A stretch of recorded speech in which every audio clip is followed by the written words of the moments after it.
Paul Rykoff. I'm an Iraq vet and the CEO and founder of Iraq and Afghanistan Veterans of America. 2014 promises to be yet another critical year for veterans of the wars of Iraq and Afghanistan, as well as their families. And we're here today with that stark reality in mind.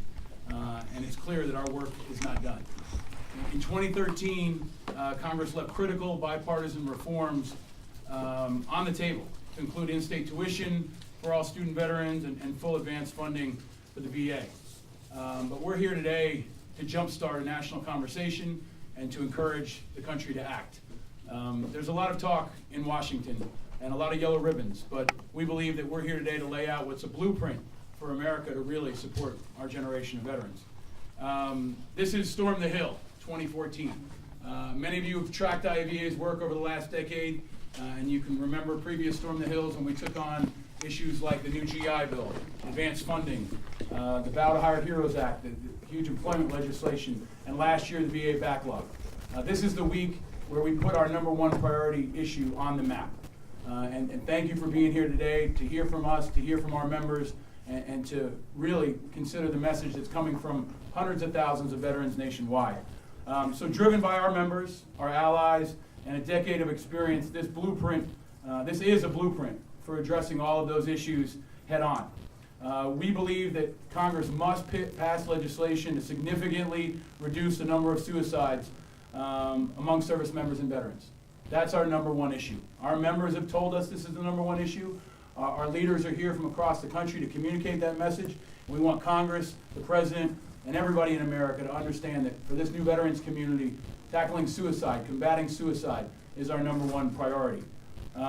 In addition, in this policy agenda, we've got some other work to do. We need to keep the VA on track for backlog 0 by 2015. There's been tremendous progress, but there's still a long way to go, and we've got recommendations in here. Also, fully fund the VA in advance, which is an urgent issue, not just for IAVA, but for all the veteran service organizations and the military coalition. Defend the post-9/11 GI Bill, and continue our fight against military sexual assault. And today, we're announcing our We've Got Your Back campaign to combat suicide effort. We unveiled the policy agenda, and we're calling for omnibus legislation and a comprehensive executive order from President Obama to significantly reduce the number of suicides among veterans and their service members. This is all on our website. If you go to stormthehill.org, the hashtag is stormthehill, and we tried to make it really easy. We know that a lot of you folks are here because you're hoping that your offices or your bosses will take this issue on. We're here all year long. This is, to use a military term, the breach element. These are the folks who are creating the hole for the follow-on forces that are going to push forward our top priorities throughout the year. Critical to that fight is going to be our ledge team that I'll introduce in a second. But most of all, the 32 veterans that represent IAVA's national membership have come here from all across America. They've left their jobs, their families, their work behind to volunteer on Capitol Hill and share their stories and to represent the voices of so many that can't be here. They come from 16 states. They represent a diverse, dynamic, and rapidly growing national membership, and all of them have been personally impacted by suicide. They know a family member or a friend who's faced mental health challenges, and they're here to tell those stories. This is just the start, but they're the ones that are out in front. They're the tip of the spear, and they're all around the room today, and I'd ask them please to stand and be recognized. We appreciate you guys being here from around the country.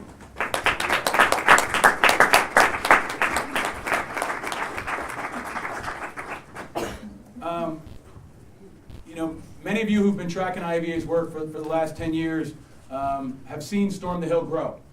A few years ago, we came to Capitol Hill with a group that endured, I think it was 3 major snowstorms.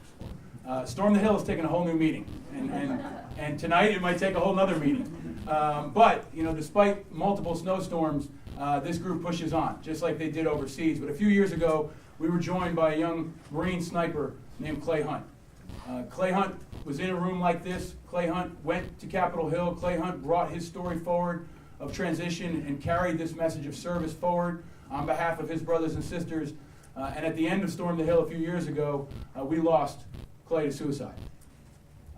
We all were deeply impacted by his loss, but we're all inspired by his memory and by his message.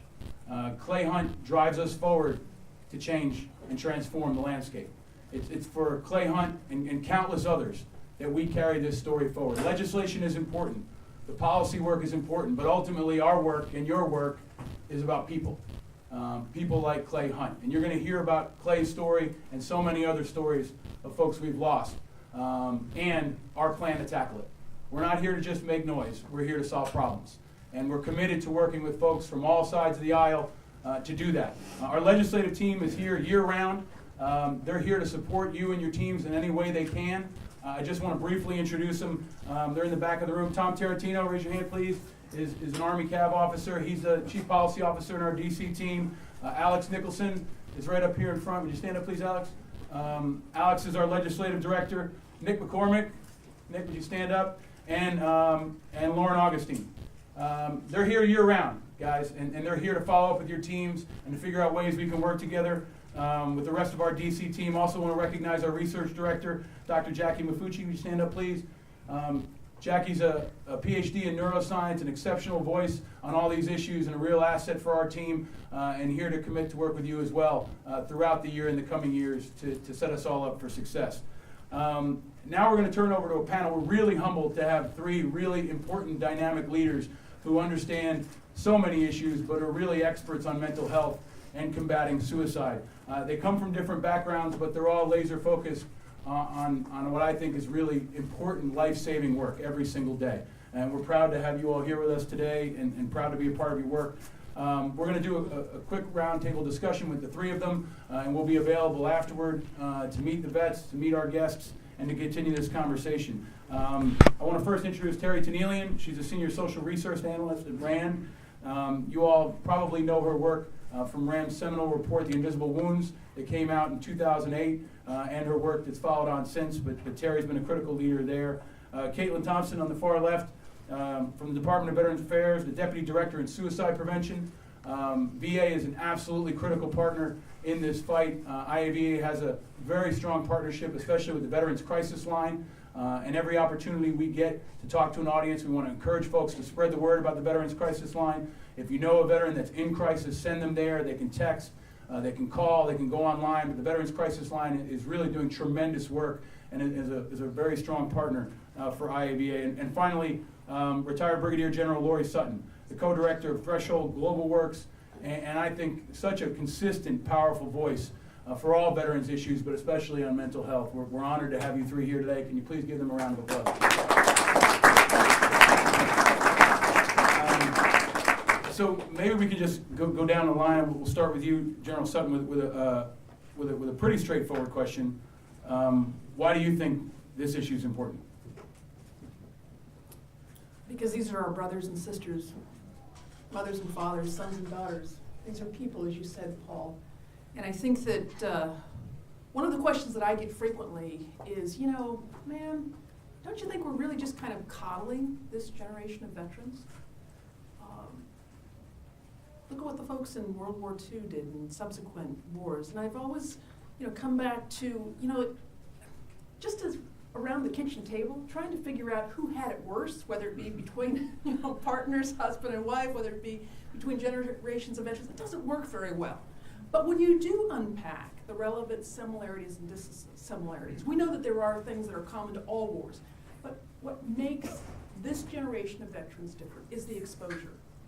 And that exposure, successive, repetitive, or orders of magnitude, in terms of days exposed to combat, 24/7, fear, threat, trauma, and loss. What that does is that dysregulates our mind-body systems at the survival brain level. We can get stuck on high with all of the behaviors that go with that, stuck on low, numb, dissociated. We can try to achieve balance and go back and forth, back and forth. If we go to a doctor, to a psychiatrist when we're in that back and forth state, we're likely to be diagnosed with bipolar disorder and get treated with medications. We may not have that diagnosis at all. The 2012 IOM, the Institute of Medicine report on PTSD for the first time pointed to the importance, the criticality of understanding the neurobiology.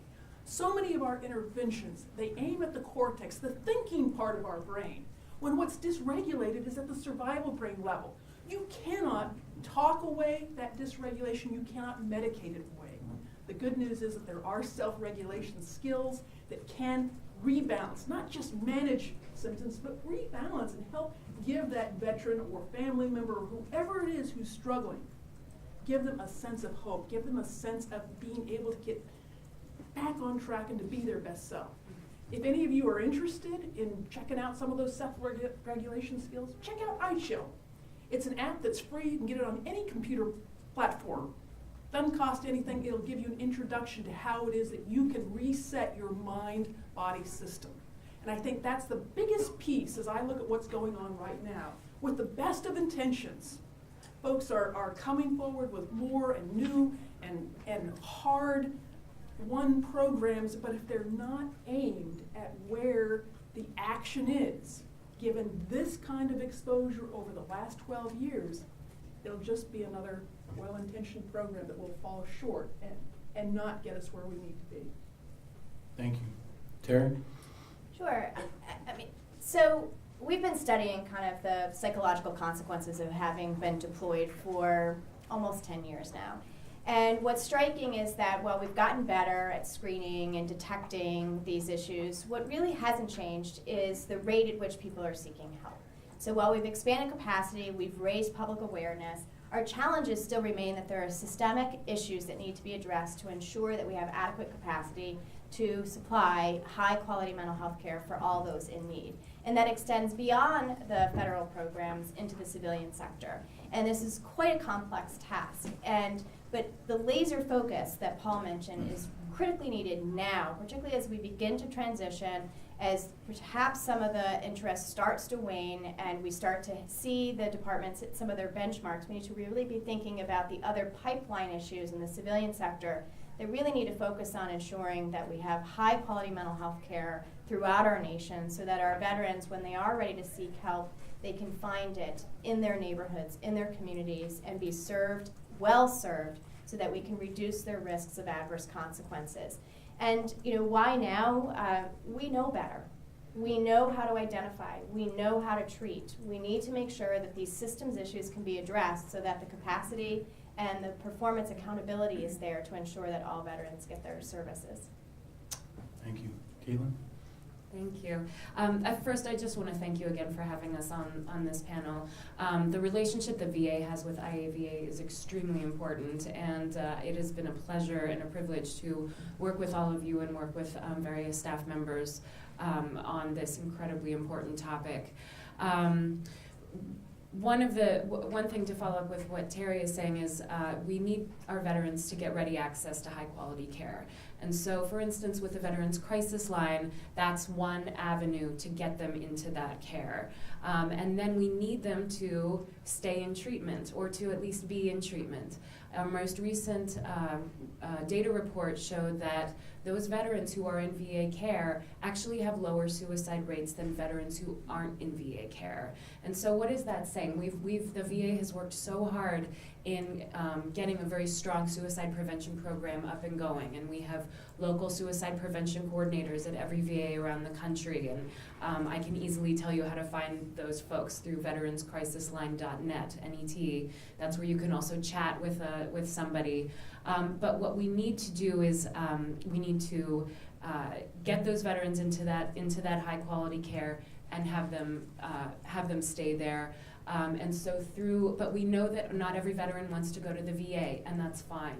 So as we're talking about, we want to ensure that we have strong community partnerships with other areas so that veterans can have their choice in terms of how they want to get the help that they need. Thank you.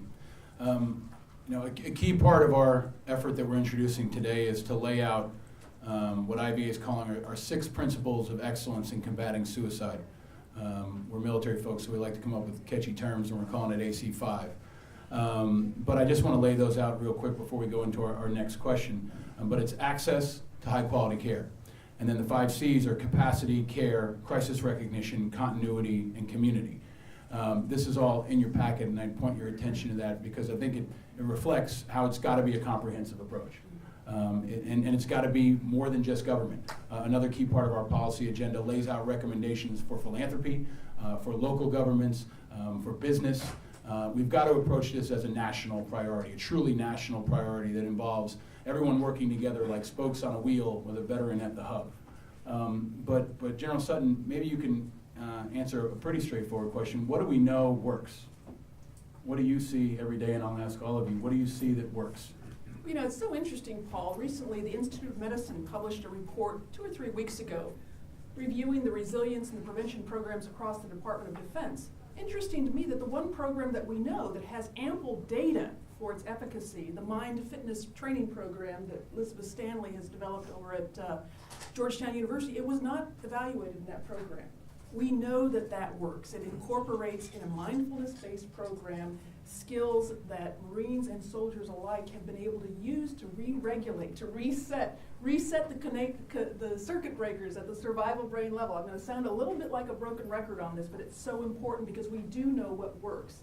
And until we do that, and until we, to pick up on another one of your points, the community piece of this, my efforts these days, I recently moved to Brooklyn, I'm very happy to become a New Yorker, and one of the reasons happy to have you too. I've done that is that I think that New York really does become the ideal platform for learning from the rest of the nation as well as demonstrating what right can look like.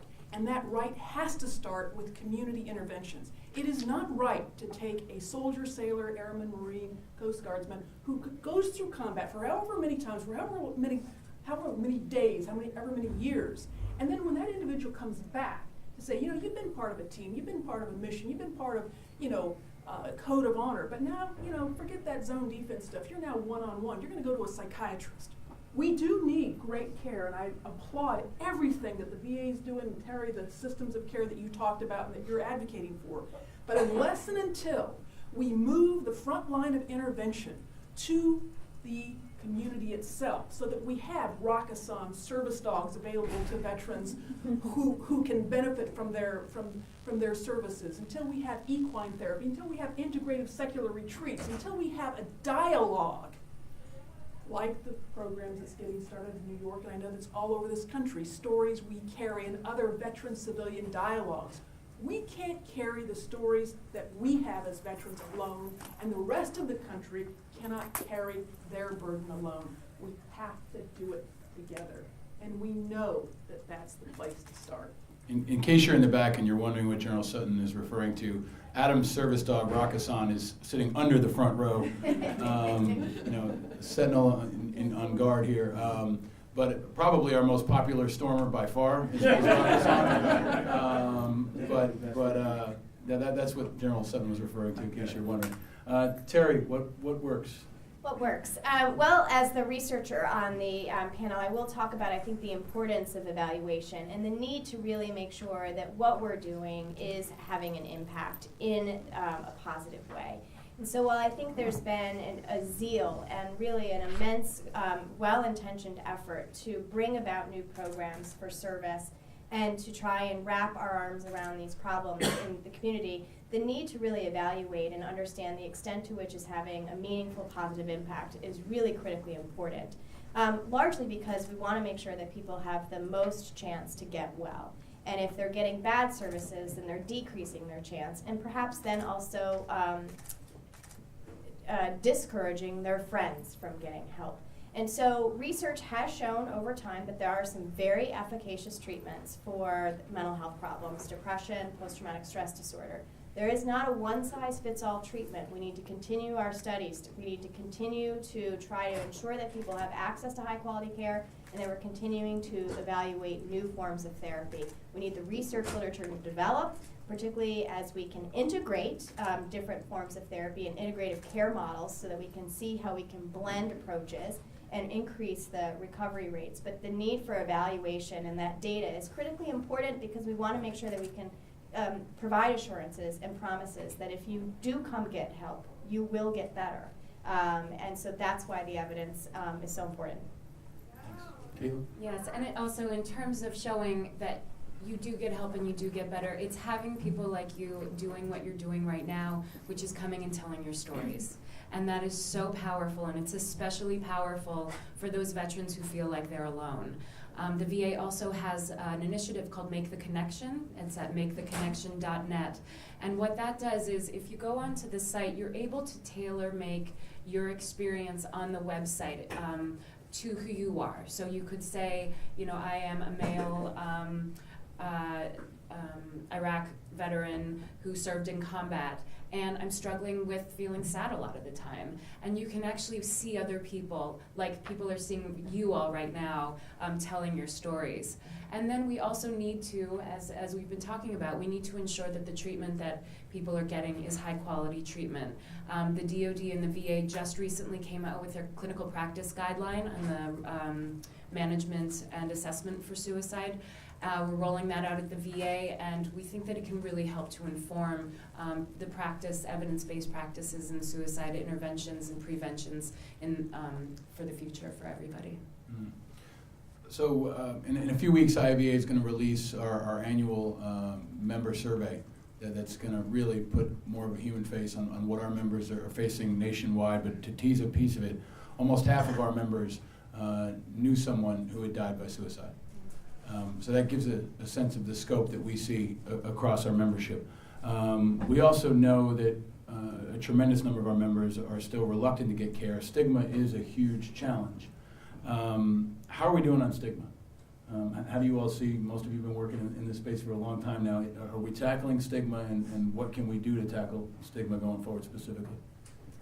I'll start, largely because I want to try to unpack the word stigma. Yes, please. When we study stigma, we try to understand the barriers and obstacles that individuals face in trying to receive care. Some of those may be about their personal beliefs and attitudes about whether or not that care will be effective, whether or not their friends may be more helpful than mental health providers. Some of it may be real concerns about the institutional or cultural consequences that they could experience if they get that help. So if they get help, it could change their opportunities for certain positions and certain career transitions. So the concerns about repercussions on their career continue to be among the most highly endorsed barriers to care among veterans, and not just those who are still in uniform, but long after they have separated and left military service. So those concerns about the repercussions or the consequences of getting care are real challenges and barriers to help seeking. That's not really stigma. That is a cultural or an institutional barrier that requires policies to change.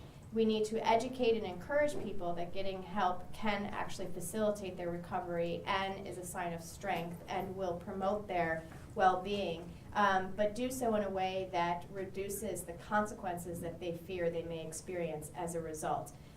Another concern about raising the public awareness and the worry about kind of sweeping everything under the stigma rug is that public attitudes and opinions are very important, critically important, but we have to also understand these real world barriers and obstacles that exist, that it's not just about raising awareness or anti-stigma, it's reducing these obstacles and barriers to care. Thank you. Kate, you want to jump in? Sure, thank you. And in reducing those obstacles and barriers to care, it's getting the veteran to reach out where they are. So in whatever medium is comfortable for them. So for instance, with the crisis line, you can pick up the phone and you can call, you can do an online chat with somebody, and we even have a texting service that's 24/7. And we wanted to have these different types of media for veterans to reach out and also for family members and friends. And I really want to stress that this is also, we really recognize and understand how difficult it can be to be a family member or friend, especially when your veteran is in such distress, or your loved one, or if you yourself are in distress. And then, so with the texting service, one wouldn't think that you could get into much depth in terms of reaching out, but in fact, we have had thousands and thousands of texts come in and conversations occur where over the course of a few hours, somebody has decided, they've come in, they've been anonymous, they haven't shared any information, personal identifying information, but they've told their stories. And over time, with that care and that compassion of the person on the other side, they understand that maybe they could call the line. Maybe this is a step in. This is their first access. So it's kind of focusing on wherever the veteran is, and getting them the help that they need from that. I would say on the stigma front, I agree with everything that's been said. I would just add that it's critically important for leaders at all levels to drive this point home. Show me a leader who sees mental health treatment and the kinds of things we've discussed today as being a force multiplier. And just naturally, it's a resource. You got an issue, there's a resource, there's a strength, go and get it. Like Command Sergeant Major Ferris at Special Operations Command is one such example of a leader who talks openly about the help that he's gotten for his family, and he's gotten back on track. So can you, soldier. Come on, get after it, trooper, right? That kind of leadership, caring, tough, disciplined, and open, is the kind of example that we need, and we need that at all levels. And when that starts happening, I think what you will see is a very different kind of relationship. Rather than one that's born of fear, it can kind of, when you're stuck on high or stuck on low or bouncing all around, it kind of feel crazy, right? The last thing you're going to do when you're feeling a little crazy is start talking about it. Well, that's where we've got to start the relationships, is talking about what helps, for whom, encouraging folks to come on, step forward. I've got your back. It's a great, great slogan that we've all lived in combat, and now let's apply it to the civilian front, so that nobody's out there left behind on the battlefield of New York City or Kansas or Dallas or wherever they may happen to live. There's no one size fits all, but there's certainly so much that each one of us day to day can do to send that message. Getting treatment, it's real strength. It's a combat multiplier.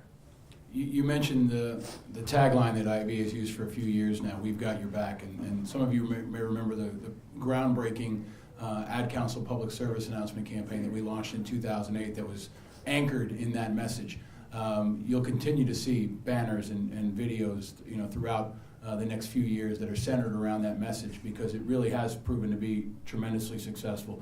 And we've seen a lot of innovation in the nonprofit space. We've at IAVA had tremendous success with our new RIP program, Rapid Response Referral Program, that's focused right now in New York and California, but has seen cases come in from all across the country.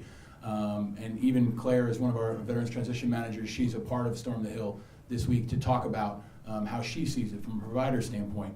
But there are a lot of innovative programs and a lot of what have sometimes been called alternate therapies, everything from equine therapy, therapy dogs, art therapy. There have been a number of bills introduced, and I know it's something that's caught the attention of Congress, and we see our members sharing their results. How do you integrate them into mental health care at the VA and DoD, and what kind of challenges do programs like that present? Anybody who wants to jump in, please. Sure, I can speak. I can just speak a little bit about it from the VA perspective, but I can tell you that the VA is certainly integrating a lot of these efforts, including equine therapy, service animals, of course, yoga and other. Mindfulness is huge, especially in a lot of our specific therapies that are geared towards suicide prevention. We're certainly also getting funding and doing more research on this, because VA is dedicated to using evidence-based practices, and a lot of these things are just becoming to be found to be evidence-based only because it's taken that long to get that research done and started. So it certainly is on the docket for the VA, and we're continuing to open our minds to as many different therapies as possible. So, Thank you. yeah. Terri? No, I think Caitlin kind of summed that as the research and the evidence base has begun to demonstrate itself, we've seen both the Department of Defense and the Department of Veterans Affairs start to really integrate kind of complementary and alternative medicine techniques and more kind of innovative programs into their treatment approaches for individuals with post-traumatic stress disorder, depression, and other adjustment challenges. And so, we've really seen a proliferation over the past 3-4 years as that evidence base has started to accumulate, because again, it's important to understand that when you put these programs into place, they are going to have the impact that you intend and want them to. And so through the provisions that have been made and the encouragement and some of the funding that's been made available, we see more and more research in those areas and more programs being adopted and implemented. So. Well, in fact, the research investments of the last 5 years are really starting to come to fruition now, and I would just encourage you all. I mean, every week practically, every month certainly, new findings are coming forward. I mean, it's exciting to watch the burgeoning level of research. I would also point out the importance of partnerships. Certainly, I happen to work with the American Foundation for Suicide Prevention, and so we stormed the Hill a few weeks ago and brought this same message about the importance of research, the importance of making that investment across communities in the country, the importance of, for example, weapons. When someone's at risk, to be able to have that conversation and protect someone from the weapons that could be used to disastrous result. The reality is, at this point, 12 years into these wars, there is no such thing as clean concussion, clean PTS, clean depression, clean grief, clean anything. It's all together, mind, body, heart, and spirit.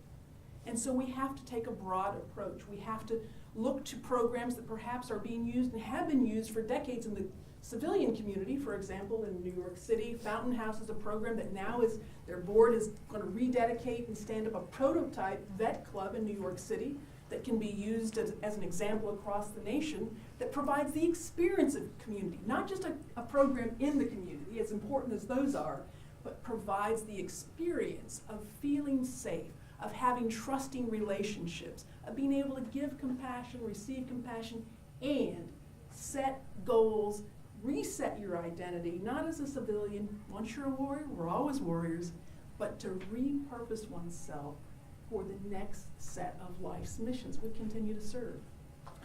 Thank you. We're going to try to do something unusual in Washington. We're going to try to end early, which I know you will all appreciate. But before I wrap up with some closing thoughts, I'd ask you to please just give our panelists a tremendous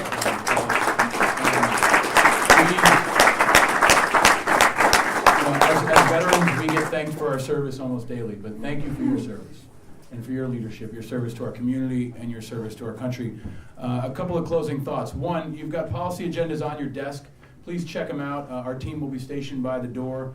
Again, the hashtag is StormTheHill and stormthehill.org.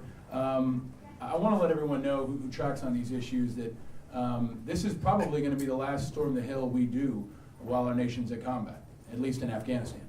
By this time next year, Afghanistan will likely be over or mostly over.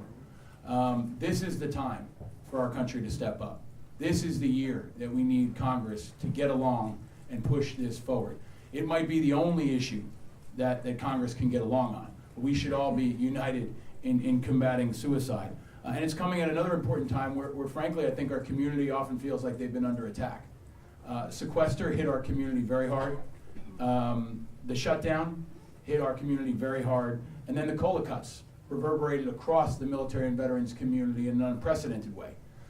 So I think this is an opportunity for us to shift that, and especially for Congress to step up and show that they've got our back. And we're seeing it happen in the private sector as well. We were in Seattle last week as Howard Schultz and Starbucks announced a major initiative to donate $30 million to support veterans programs, and they're going to hire 10,000 veterans. This is the kind of national commitment we need across all sectors to tackle the scope of these issues. And an important point we always want to emphasize is this is not charity. This is an investment. This is an investment in young leaders and an investment in the future of our nation. The week ahead, we are hoping to have a comprehensive bill, maybe as early as in the next 24 hours. If you work on the Hill, please work with our teams to either support that legislation or work with us in the coming days. But we're looking for a comprehensive suicide prevention bill that will tackle this in a big way. On Thursday, we've got a day of action that's going to be happening on the Mall. Members and supporters from all over the country, and especially from this area, will be planting flags in the Mall to recognize each of the folks we've lost to suicide in the last year. And the country's paying attention. Folks in the media, we want to thank you for being here. I know there's one story in particular that seems to dominate everything right now, and it is important, but there's a lot going on beyond the plane. And we need to recognize the folks we're losing every day in other ways. And this campaign especially is important. The Washington Post did a piece this morning. MSNBC did something yesterday. NPR has got stuff coming later. So you're going to see this movement grow over the course of this week and hopefully carry on for the rest of the year. And it also impacts all generations. On behalf of all of us, we're humbled to have a really critical, groundbreaking Vietnam veteran leader, Wayne Smith, here with us today. And Wayne, can you raise your hand, please, if you don't mind, sir? Please.